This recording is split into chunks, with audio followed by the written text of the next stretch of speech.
Whew. Today I would like to show you a new affordable lens that is quickly becoming my favorite lens in my kit, and that is this 23mm f1.2 ASP-C autofocus lens from Sirui. Now before we get into the focal lengths and the set that it comes in, and yes, it comes in a set, let's just take a moment and acknowledge how incredibly sexy this lens is. Sexy. Now this is one of those that you're going to be proud to pull out of your case and let somebody see. I mean, look at this finish on this beautiful blue anodized ring. The build quality is just fantastic. And not only does it come in a set of 3, but there's 3 different versions of this one as well. You can get this sexy ceramic coating white like this one. There's a carbon fiber black, and there's an aluminum alloy silver. So something for everybody. When you pull this thing out of the case, people are going to have lens envy for sure. It's a thing, isn't it? It's a thing. And not only the finish, but the build quality is just something precision. You just feel it in your hand. Everything feels like a precision watch. And it's heavy. Not like one of those cheapy ones that you think you found a toy in the bottom of your Happy Meal, you know, right under your cheeseburger. And the name for this series, I think they nailed that too. Are you ready? It's called the Sniper. Sniper. This is Sirui's first autofocus lens set. But now, Sirui is not new to lenses by any means. They were really big in the anamorphic and cinema series lenses too, so they've got a lot of experience in this space. And as I mentioned, they have 3 different lenses in the kit. The 23mm, which is what I have here, the 33mm, and the 56mm focal length. And because these are designed for ASP-C, this equates to framing of a 35mm, 50, and 85mm lens, so by far the most common focal lengths. And these are available for the E, X, and Z mounts, so they got you covered no matter what you're driving. This is the 23mm, as I mentioned, and this is the Sony E mount, and I really like this focal length. Now I've been using this exclusively for the last few weeks just to try it out and give it a really good test. And if you follow the channel at all, you've already seen this because in the last few videos, I've had this lens on in the studio. Previously, I've been using the Sony 35mm 1.8 prime lens, and I used that for years. I really kind of like that. That's been my go-to lens. And I'll put up a side-by-side view of the 2 different lenses in the studio here so you can see what a difference it makes. Now, I've been tweaking the studio here for years. If you've, again, followed the channel, you know that I'm really proud to show it off. It's taken a lot. So I prefer the 23mm to give me a slightly wider field of view. And it uses a 1.2 ultra-fast aperture, which lets in lots of light. And in case you ever wondered why they call it a fast aperture, it's because it lets in a lot more light, and that lets us set a faster shutter speed to prevent blurry shots. So that's why they call it a fast aperture. For the longest time, I thought the aperture moved really fast for some reason, because they called it a fast aperture.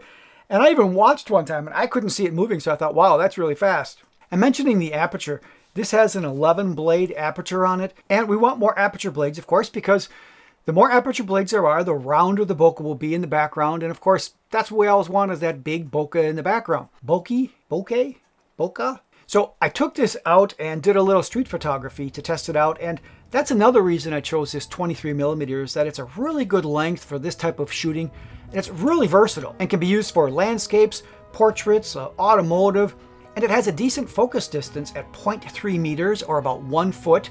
So it would work decent for product photography too. Now, most of these shots that I put up on the screen here are shot at f1.2.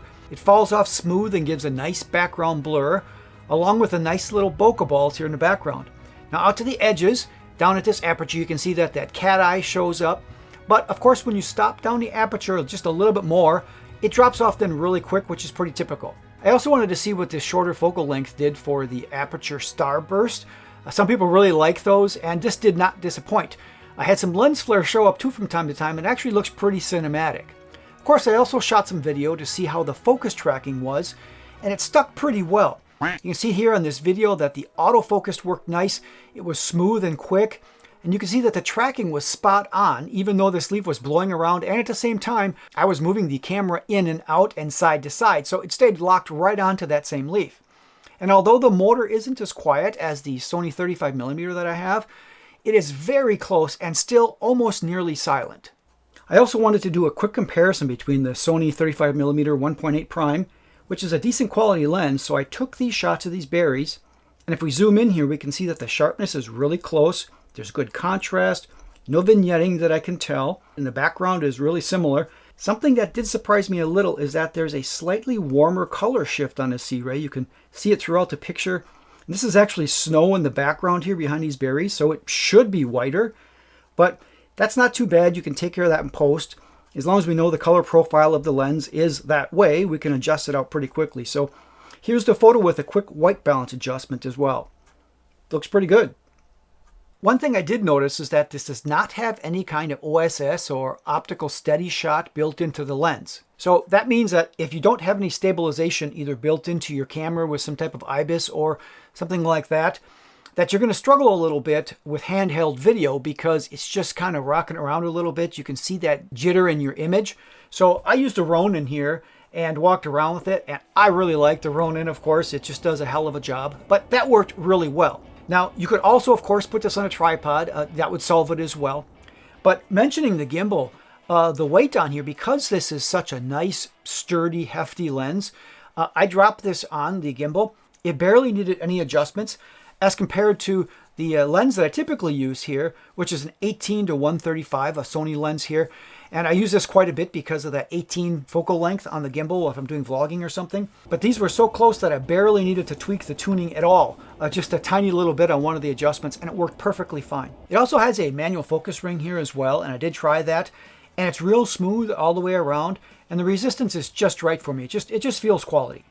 And it also has a USB-C port integrated here. And of course, that's so that they can push firmware and updates and things like that directly to the lens. And I didn't mention the price yet, but really this comes in at a budget price for this quality. And right now on the site, they're selling for $349 each. And I'm assuming that's going to be an introductory price because that's really good for a build quality like this. And if you were to compare this to a similar lens of another brand, you know, like this kind of build quality, you'd pay double or triple. And because this is a new release for them as well, they also have an introductory 15% off till the end of the month that's on their site. So if you go there now, you'll get the price plus the discounts if you buy the kit, plus a 15% off till the end of the month. So on top of that, Sirui was nice enough to pass along another exclusive discount to Alien Drones. So just by putting in the code here that's at the bottom of the screen, and I'll put that in the description as well, you can take another $10 off right off the top. So that is the first look at what is quickly becoming my new favorite lens in my kit, the new Sniper lens series from Sirui. So I'm super excited to try it some more, and you'll be seeing that footage on the channel, so keep your eyes peeled for that. And maybe I'll get a chance to try out the other focal lengths that are in the kit too. I'll see if I can get my hands on those. Don't forget to drop your comment below, let me know what you thought of this series, and of course don't forget to click that subscribe as well. Always appreciate it. And of course click that like button if that's something you're into. Until next time, we'll see you in the next video.